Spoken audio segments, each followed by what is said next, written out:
Welcome to the Soul of Medicine. So, welcome to the Soul of Medicine, the podcast where we dive into the heart of healthcare and explore the human side of healing. Hi, I'm your host, Dr. Kay Corpus, and today we're shining a light on the critical work being done to break down barriers and build up support systems for mental health. Joining me is Marcus Howard, the founder of Mentally Healed, a nonprofit based in Evansville, Indiana, that's on a mission to make mental health care accessible to all. Marcus's personal journey has fueled his dedication to shattering stigmas, educating communities, and advocating for those navigating the complexities of mental health. Through Mentally Healed, he's creating a safe space for open conversations, providing vital resources, and reminding us that no one should face these challenges alone. So let's get ready for an inspiring and enlightening conversation about the power of compassion, the importance of community, and the transformative impact we can have when we prioritize the well-being of the mind and the spirit. Marcus, thanks so much for being here and for the incredible work that you're doing. I'm excited to share your story and the mission of Mentally Healed with our listeners. Hey Kay, how you doing? I'm good. I'm I'm good. glad to So be here. I'm definitely glad to be here today. yeah, it's really good connecting with you again. It's been a little bit, but looks like you're doing some Yeah, great work. So thanks for being on. So can you share a little bit about your background and what inspired you to start Mentally Healed? right. Like I said, I'm happy to be here, but most importantly, I want to note that with the times that we're in right now, I think mental health is like at its all time high. Needing the care, needing the individual needs to be paid attention to a lot more than ever right now when it comes to the mental health. But as I came into the realm of mental health and psychotherapy with my own, I had a lot of gnarly complexities too, a lot of them. And as I progressed in my therapeutic career and started seeing more and more people in practice, the repetitive stress of helping others transform their own lives would irritate and exacerbate my own wounds at the time. Like, and for the past 2 years now, I've combated the pain and the dis-ease. Not People love to say disease and kind of label it, but I call it dis-ease. It's like a uneasy feeling sometimes, and some when it comes to mental health in a sense. And by being, I had to combat it by being resourceful, uh, with a variety of ways to let's say care for my wounds. During this time when I was working for a certain facility, when I had just got into the mental health and psychotherapy community as far as working in treatment and helping these patients, I always asked myself, like, or I always knew that I was missing something, even though I had dealt with overcoming my wrong deeds and creating, and in the same sense creating good deeds. But I always feel like I was missing something, Kate. And it's always something that's right in your face too, or it's something that you can literally just touch. But oftentimes, the majority of people are stuck in a pattern because we don't give ourselves enough space to break these patterns. And for me, I had these patterns that I just needed to break. And yeah, I do everything. I do meditation every day. I pray every day. I even have a hypnotherapist. I have my own therapist that I see once a week. I wouldn't recommend anything to people that I don't do myself, let's just say, right? But at the same token, it's like, how do you break these patterns, like, fully?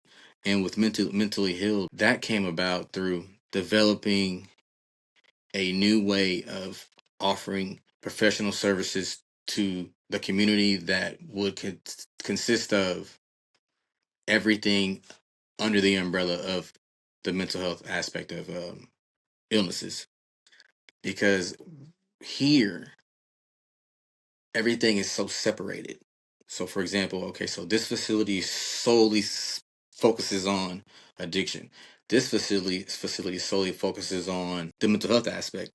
But a lot of times, for let's just talk about the addiction facility and the mental health facility.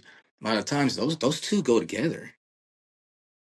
So the services that you're going to get at the mental health facility are solely going to be just mental health aspect of the being, or the patient, or the person that they're being attentive to. And working in a new facility, it's just a facility that focuses on, in a sense, the mental health aspect only. But a lot of times, like I said a bit ago, as a professional, mental health professional, and you being a doctor, sometimes you have to realize, or acknowledge, that you're only serving one aspect of what you can actually offer it as a whole. And to me, I felt like I was being a disservice to people, even still.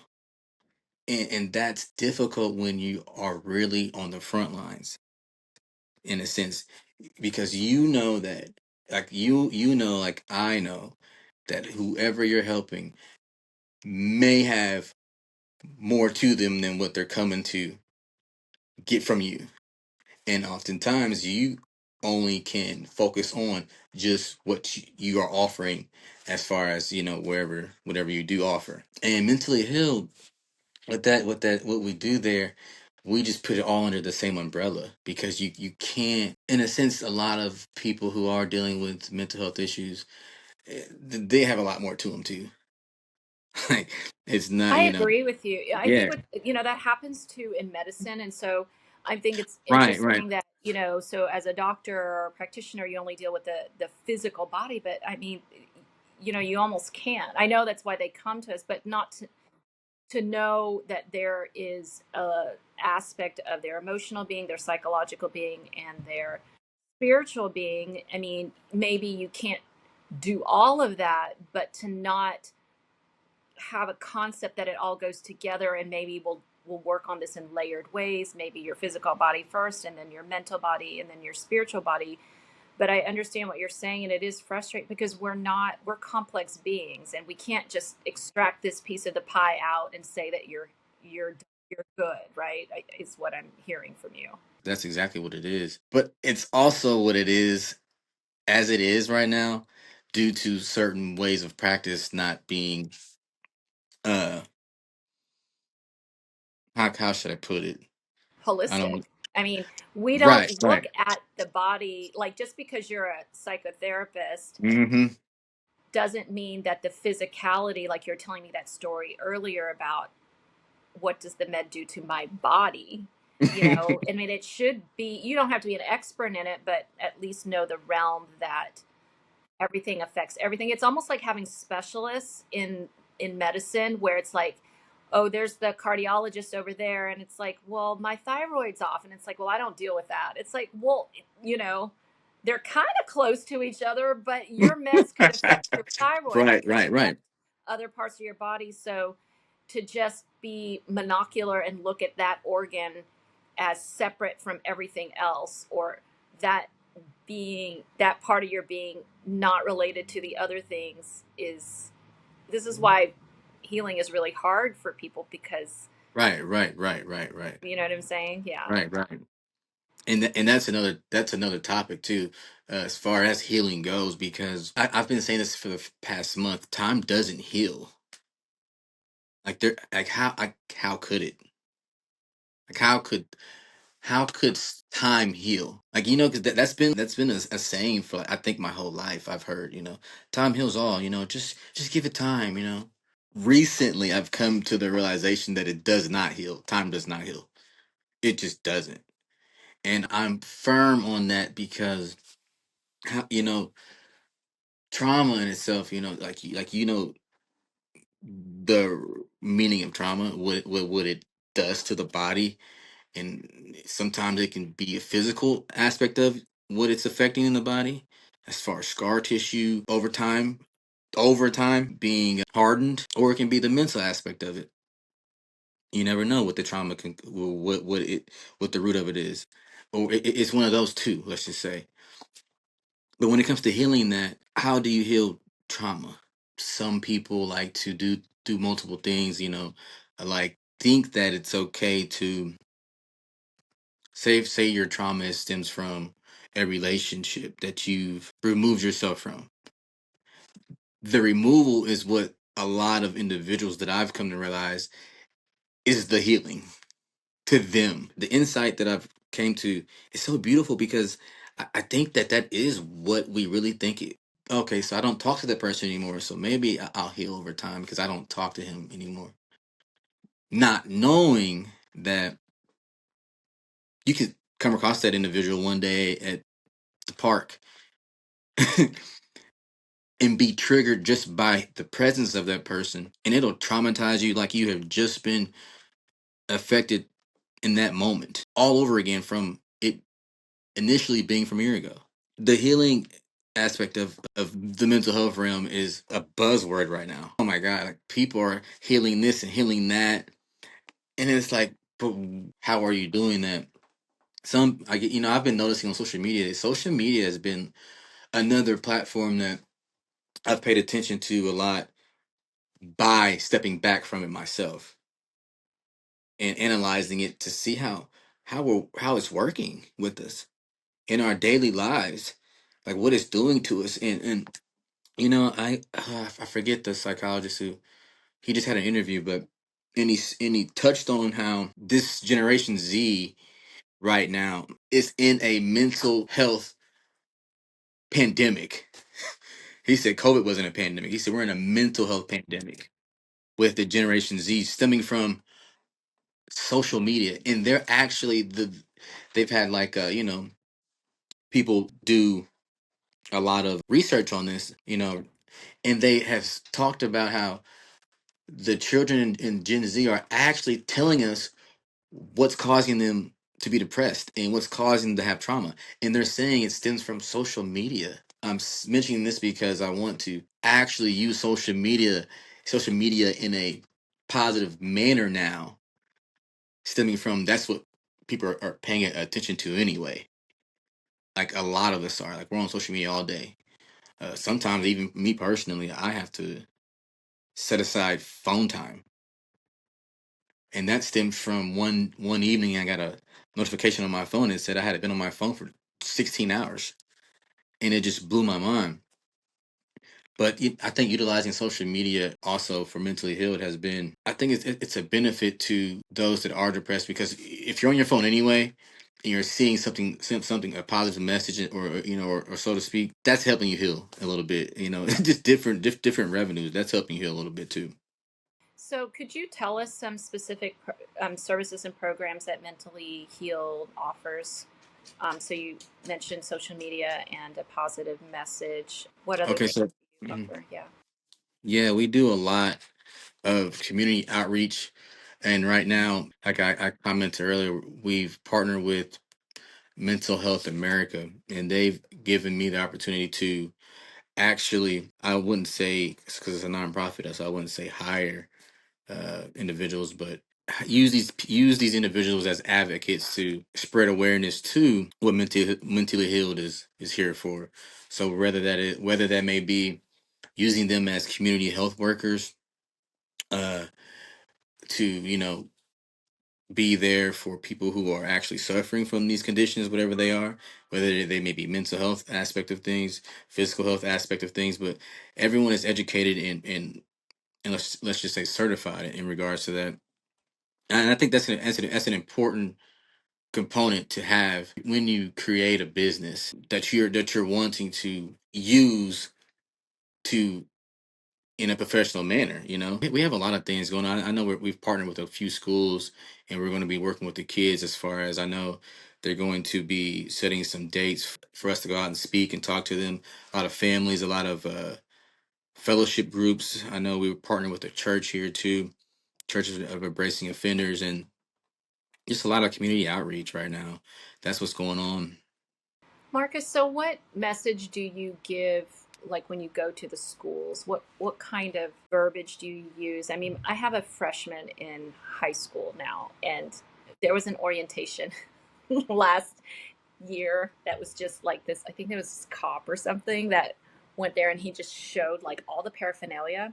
that you could possibly make for drugs and how to do it and where to find it. And I'm like, I don't know that I want my kid listening to this, because he's like learning at this point, like how to make this stuff. And a lot of parents were like, oh my God. I'm like, what is the purpose of this? Scaring the kids into doing this or giving them something educational, or like, so I'm interested to hear how you would approach that with these kids. And my son, he was being kind of funny, but he was like, oh yeah, like we know how to make that out of like blah, blah, blah. I'm like, don't, like that might be funny to you, but that's not funny to a parent. A lot of parents like walked out of this meeting, but it was mandatory for the parents. So that approach was very interesting to me. So yeah. So what kind of approach would you use? That scare approach or something? I didn't really get that too much, and nobody was listening. The kids were not listening. They were all on their phones, by the way.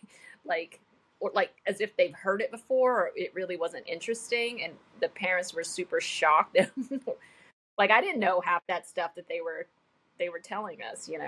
Having an approach when you're talking to students or children, for that matter, it mostly should stem from your approach should come from an experience that you had as a human and as a child, as a teenager, and as an adult. We've already done a couple talks, and we did one at USI with the college students about a month and a half ago. And our approach was trying to basically express what it's like to transform into who you want to become. Because a lot of times, when you're when you're in college, some people they will have a major and switch to major, so they don't know who they are, and not knowing that those experiences that you're having are part of who you're trying to become, right?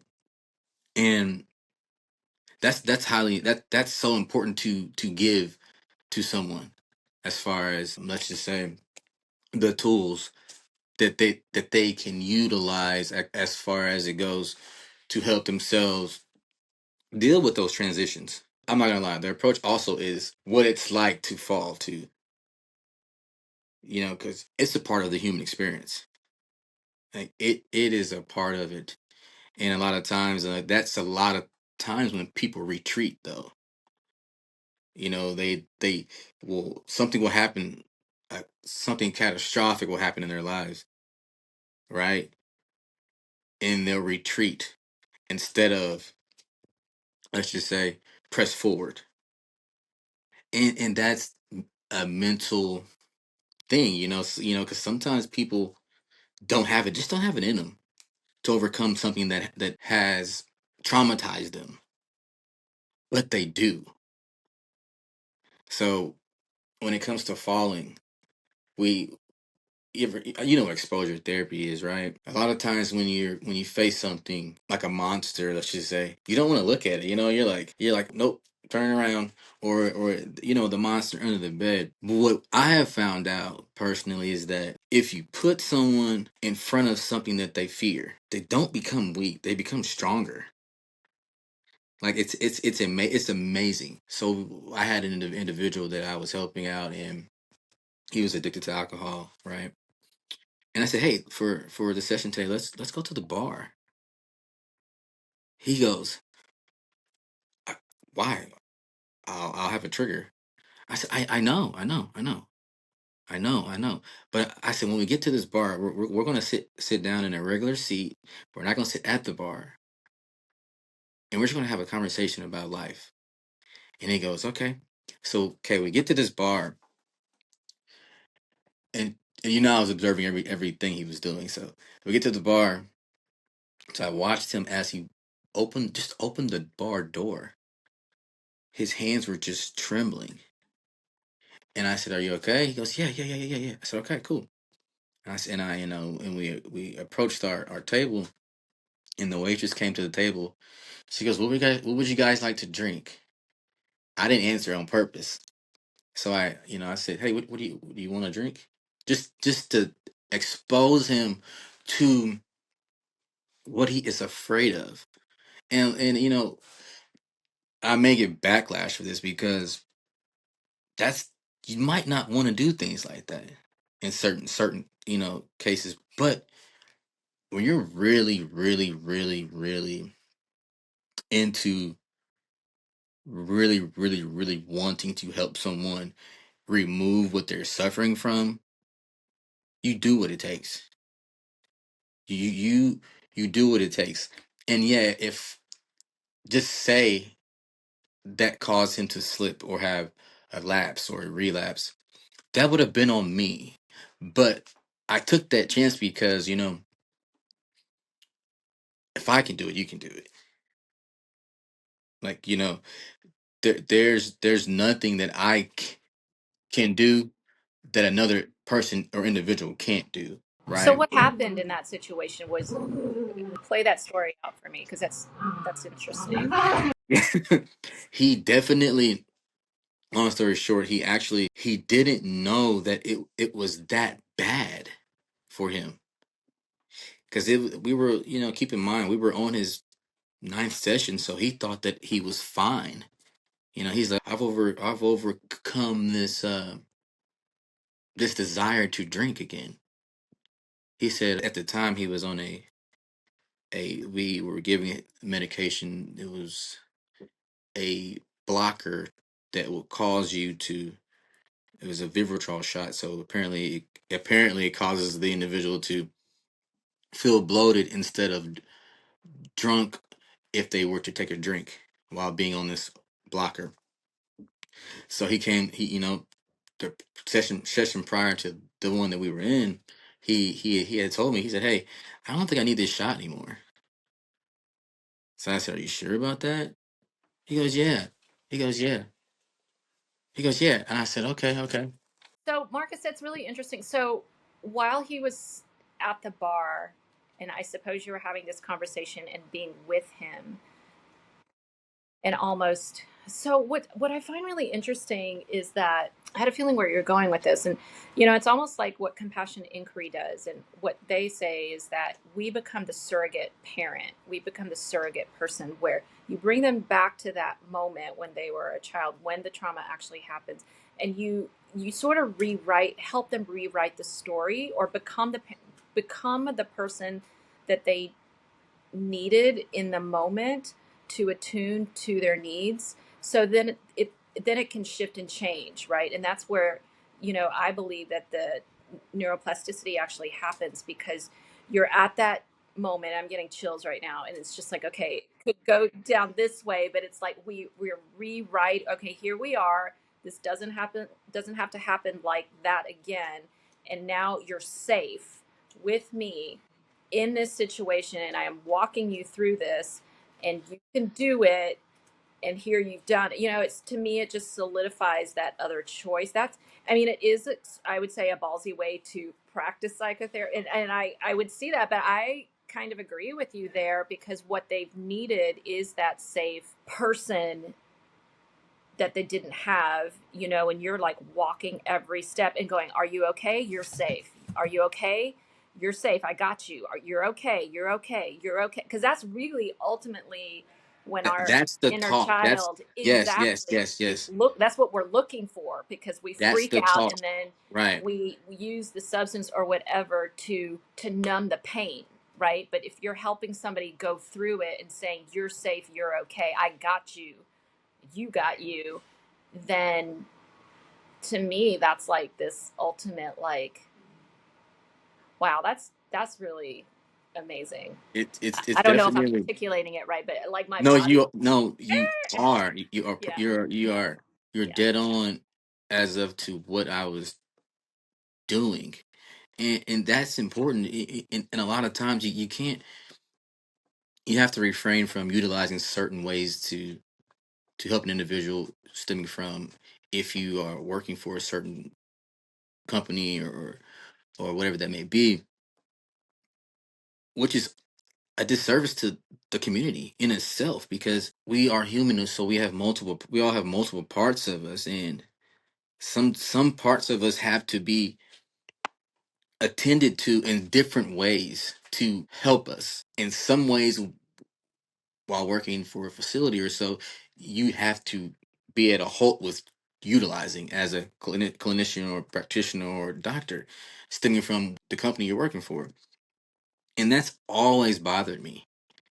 Like it has just, because I did not know that I was getting my education to only be able to potentially utilize as I got older. I want, I've always wanted to, I looked at seeking my education and seeking my license and certificates because I wanted to utilize them to the fullest extent.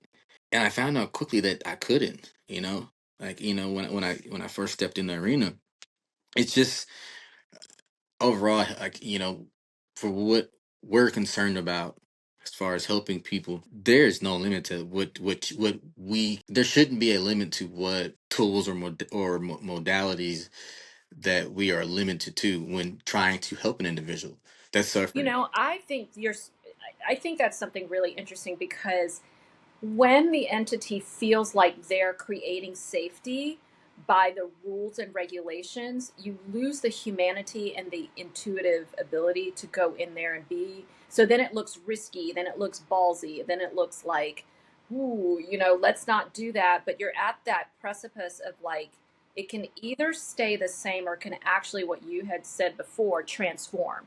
And so that does take courage, to be able to do that. And when you're sometimes working for these people that want to, not make mistakes or not be sued or like not get in trouble, it's it's understood, but then it's under powerful. It's under like, I haven't found the word for it yet. yeah, it's I just under, haven't. I yeah, haven't. whatever that is. It's underperforming. It's under, and those people who I feel like you're demonstrating to be, like you mentioned, cutting edge. And it's not to be like cool, but it's like you gotta kind of slice it in there with a knife and be brave enough to do that. Because I always thought like, okay, you have a patient, you have a client, there's a 98% chance that if you play it safe, and then that it'll just kind of stay the same and you won't really do anything wrong. And there's a 2% chance or a 1% chance or a 0.5% chance that you can actually transform this human's life. Like, you know what I mean? And sometimes you've got to play that when you see it. You know what I mean? It's even what you say or bringing them into which is unconventional, like playing that unconventional card where you're using your faculties to, I know that you know how to use discernment of like not bringing somebody in that they wouldn't be safe, but there's that moment of like, okay, like this is unconventional, this, yeah, I could get in trouble for this, but it's like there's a Like for possibility sure. That's, that yeah. this, That's a vow. We understand. yeah, You know, but that's kind of neat. And I feel that more people need to do that and trust that instinct to go in there, because even that small possibility, man, I go for that. Like if there's that small possibility that this could transform them, why what? not? Like Why? why? That's great. That's great because think about it. With the times and the space that the world is in, the entrepreneurial aspect of work in general is is going to be a thing for sure. A thing. So I don't really see how people that are professionals that are limiting themselves in itself with their abilities of how they can help this or that person. Like I said, social media is it's a gift and a curse. It's great if you're using it to help others, whatever that may be, or it can be the downfall of your whatever you bust out to susceptibly to your genetically, in the mental health aspect of things. It could, it could cause depression too. It could do those things to you. But if we are on social media utilizing it to be of service, not just locally, See, that's another thing I've realized too. Locally is great, but it's really for humanity. It's like this is a global thing that we're trying to fix. And I had it in my mind one day that, okay, yeah, I could be of service to just this local community or humanity. And I had to decide which route to take, stemming from the idea of knowing that if what I'm doing is for everybody anyway. It's just a big ordeal in itself. So I definitely believe that, utilizing what you can do, what powers you do have, utilizing them as much as possible, no matter what the risk is. So, speaking about that, like what policy or systemic changes do you hope to see as a result of your advocacy work? Okay, so I'll speak on like the criminal justice department. I'll say within the past like 10 years, and this is before I even became certified or anything, I noticed that addicts were going to jail often and being treated as an actual criminal slash convict. And that is so dreadful to the addict in itself, or just to their well being, because jail and prison is for, we all know what it's for. It's for someone who murders someone, or someone who does just something just dreadfully wrong. So when you put, and this is an important thing right now too, okay, as far as in the community, in the world right now, if you put an addict behind those four walls, first of all, if you're an addict, you have a mental health disorder in itself. You may suffer from, or mental illness. You may suffer from depression. You may be cross addicted, or or you may have had an experience in your life that led you to coping by using drugs, and using the drug caused you to basically slip. Say you were caught with the drugs by the police, and it landed you in jail. But the jail aspect of it is what I'm trying to focus on right now. Being incarcerated, oh my goodness, it can actually cause an individual that is in this setting, that is just an addict, just an addict, to bust out into new illnesses just from being incarcerated in this confined setting, and the treatment that is not provided in the setting for what caused them to be there. There are programs now. They are trying to create programs that are, let's just say, they're trying to implement little things that are going to focus on not placing the addict in jail anymore. So, you're saying that being an addict isn't a crime? Let's just say It shouldn't be the crime, is what you're saying. it can lead to, okay, so an addict can lead to being a criminal. It can. But that's the thing. When you put an addict in that position to hold the space of possibly potentially becoming an actual criminal, what do you expect to happen after that? So, for example, I know people who are on, they're on probation for being an addict, okay?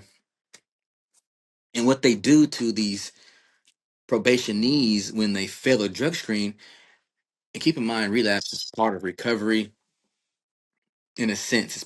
Like if you are in treatment as an addict, we tell the individual that relapse is part of your recovery. In a sense, you can have one slip. A slip is considered something like, oh, hey, I wouldn't have had a drink last night, but they never drink again after that. That's just a slip. A lapse is, oh, he probably had, this individual may have came into the office and said, hey, I'm going to fill this drug screen because I drink alcohol over the weekend. So he had two encounters with alcohol. A relapse is considered actually full blown diving back into your inhibitions, like drinking every day for the whole month. That's when a relapse is considered. So when you're on probation, as I was saying, certain people have a slip, a lapse, or a relapse often. But when they do, since they're on probation, they stick them in jail for it. They don't stick them in where they should, which is treatment. Okay, that's what my question was. Okay, That's got it. right. And it's really, really, really, really, really, really, really bad. Because if you're trying to keep the community safe in itself, that's where it starts, at the jail. We have to try to identify the root causes of why crimes are being committed, or what is causing a person to commit a crime. And when you're not focusing solely on the problem itself, there's gonna be a lot of confusion and a lot of anything going on. Oh, let's just put this person in jail. Let's just put this person. You're not even really, really, really, really. We do have people here that focus on. We have a coroner that focuses on that's on the substance abuse council. He focuses on the overdose deaths, or how many people relapse. We have people who do those things and record those numbers, but they're not using these numbers. They're not showing what these numbers are to the community. They're keeping it under the rug so that they can continue to do what they're doing, which is just throw them in jail. Like, because oftentimes, if you put a person like an addict in treatment, 6 out of 10 people are going to leave it. They're not going to stay. They will. You can put them in a 28-day treatment facility, which is also why um I'm trying to change a lot of the ways of how we're being of service, because you put someone in treatment, it's an option to walk in and walk right back out. It's not an option to it's not that they can walk in and have to stay. I think that should be the thing now, to solve the issue and keep them from potentially committing a crime to go to jail. Why not use the treatment center as the jail, quote unquote, instead of placing a person in the jail? It's like it's hard. It's actually, you know what, they are actually going to they have this program at the jail right now, where they have people that live in the jail, and they have a therapeutic setting in the jail, as far as like they may have a counselor come in 2 days a week to do skills classes or things like that. But since they're in the jail setting, it's harmful. It's so harmful to the individual that's in recovery, because they're in the jail. Because they treat you like you're in jail when you're in jail.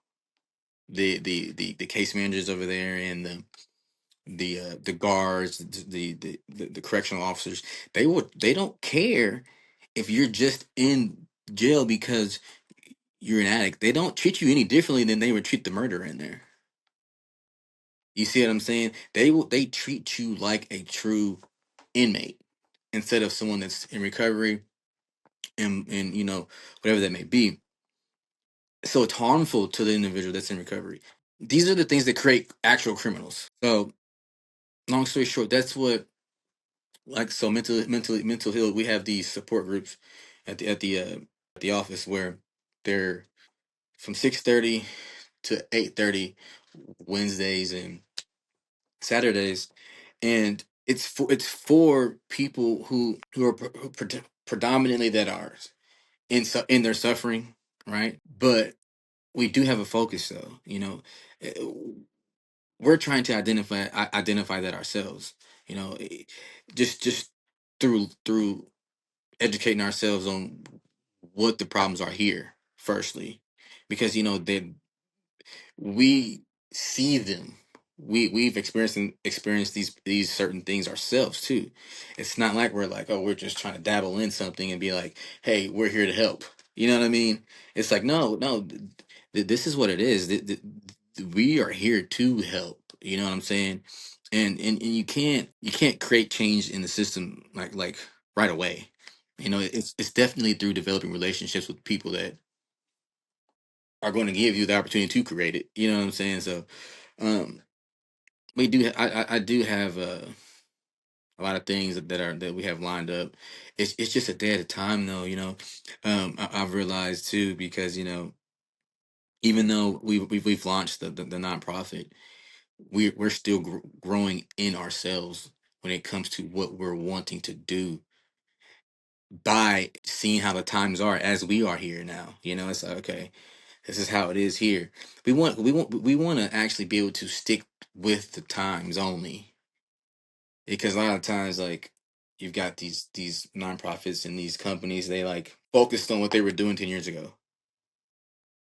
It's like, how are you even helping someone today?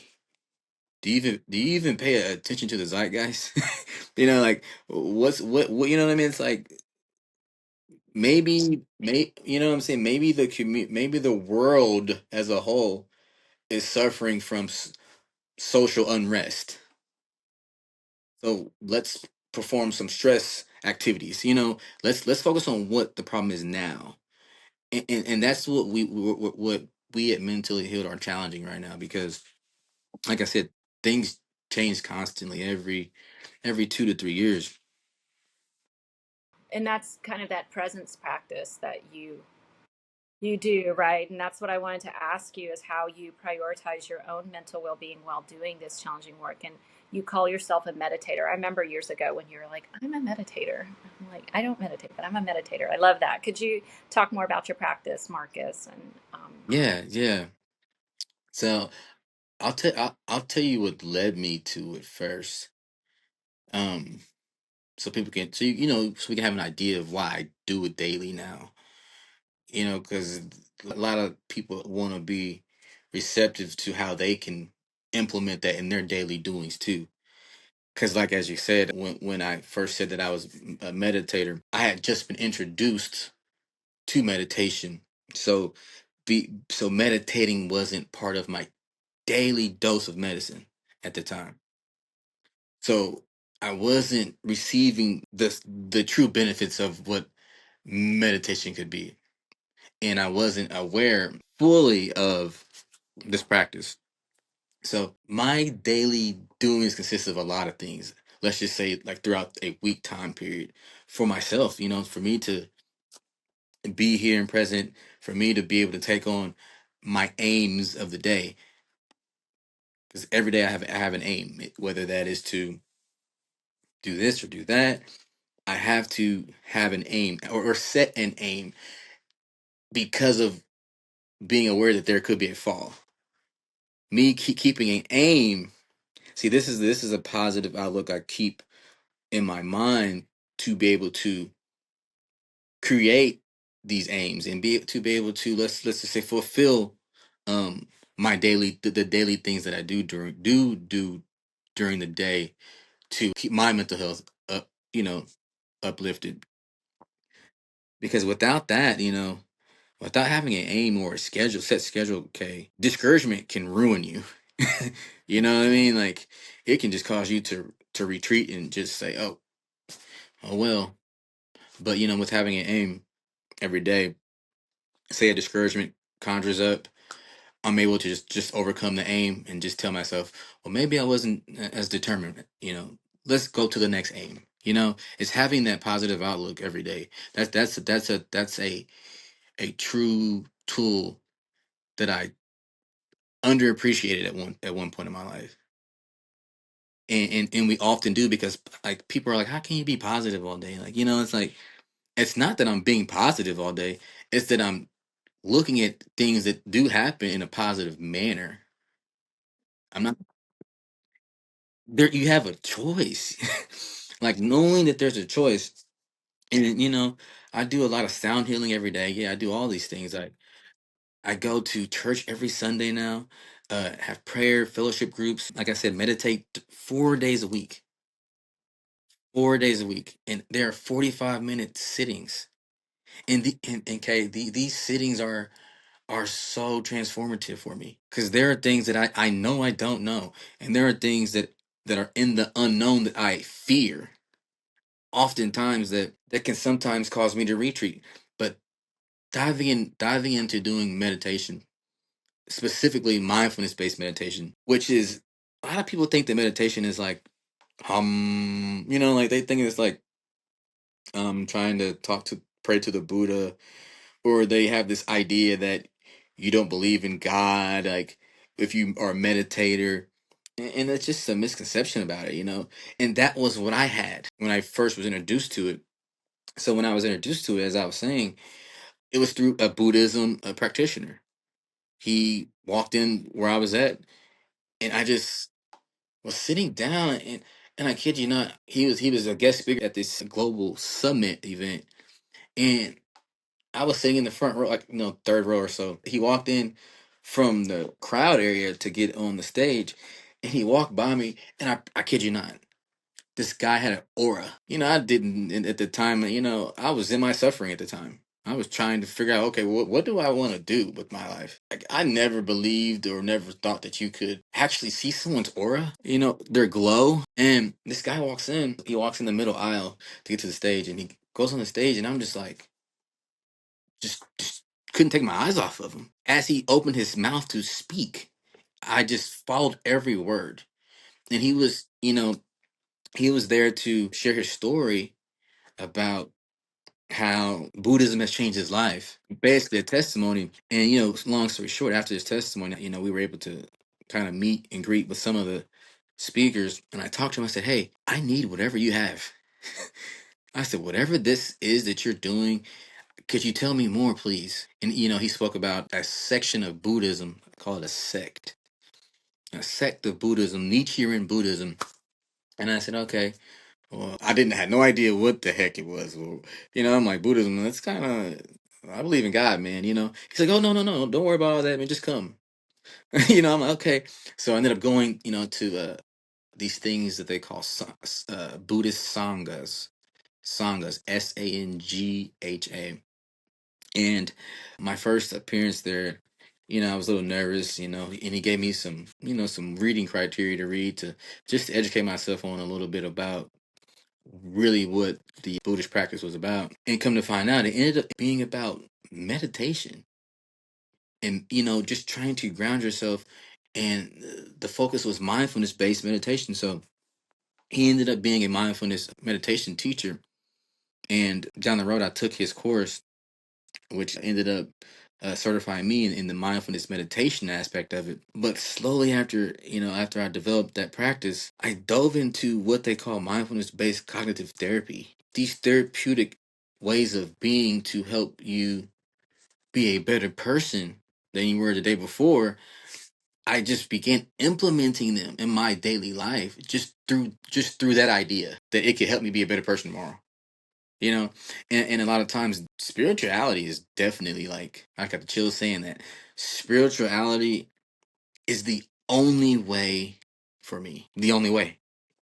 You better not try to throw anything else on me, because I'm not going to believe it or fall for it, for that matter. It's profound. It's almost like connecting the mind and body, aligning it to have a soul. And I think a lot of us aren't spiritual enough, but that's okay, because through the services that we're trying to provide, we're not trying to convert, we're not trying to encourage, we're just trying to show you in our daily doings what it's like.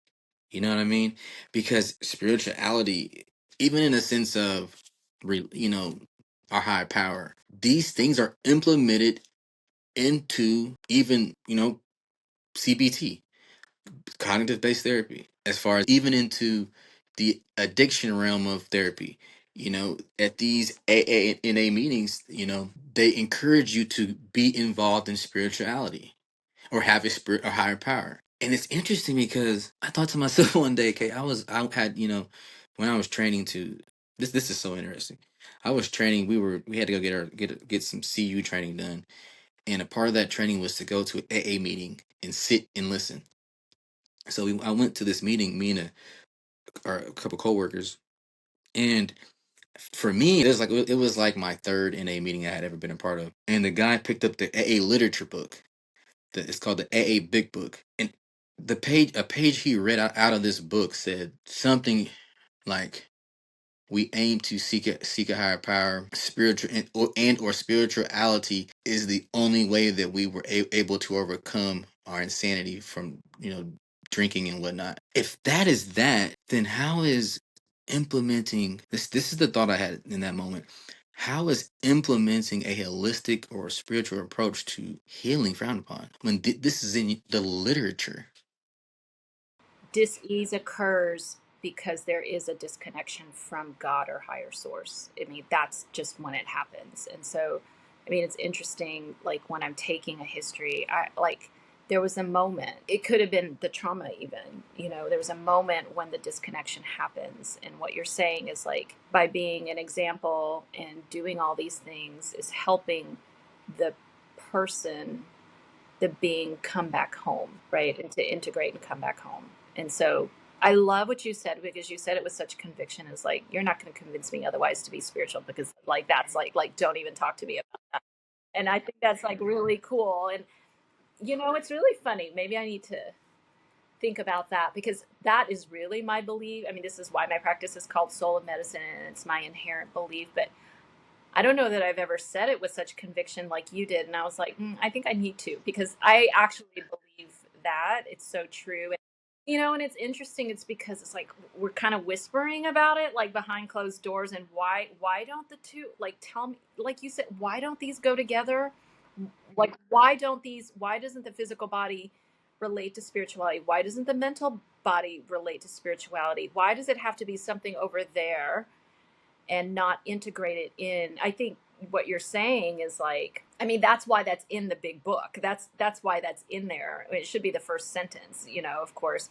But how long do we have to talk on this podcast before we actually get to this? How long do we have to interview a patient, or that they have to go through treatment, or they have to go through my 15-week program to talk about this piece that should be put at the front? It's hard to hang that shingle up in the beginning, because you have to go through all of these layers to get to that. Which is why we have a spiritual awakening. You see what I'm saying? That is what causes the spiritual awakening. The tyrannical state your mind may be in, or the tyranny, or what is going on in the community as a whole. The spiritual awakening comes from dealing with that, and needing to seek, I don't want to say refuge, but seek a way to look at what it could be like if you tried something else. So can you tell our listeners where they can go to learn more about you and Mentally Healed, and to get involved if they were interested?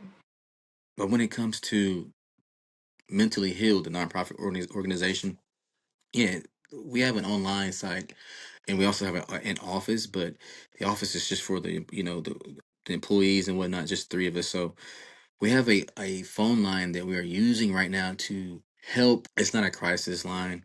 I'll just say that it's not a crisis line, but not everyone has this number yet. But I'm glad to give it on the podcast, because we are trying to spread a lot of awareness. But this number is to call whenever there is a problem. I'll just make it short. When there's a problem, just call. Whether that may be the mental health aspect of things in the mental health realm, or just a problem, a complexity. You see what I'm saying? If there is one, the number is 812-204-1265. And our website is titled mentallyhealed.org. And we just put that website up, that just launched. So that's great. And we can be contacted through there too. We'll be sure to put that all in the show notes. Marcus, thank you so much. Thank you for connecting, and I love the work that you're doing. And I'm so excited to help you spread the word of this important, soulful vocation that you're always in the work of at some point, in your life. And that's awesome. So thank you so much for sharing your heart and your soul and your brains with us, and look forward to connecting with you soon. Thank you for listening to this episode of the Soul of Medicine podcast, where science meets soul for whole health healing. Are you ready to reclaim your energy, vitality, and soul purpose? Then feel free to head to our website at kcorpusmd.com and schedule an appointment for your root cause review.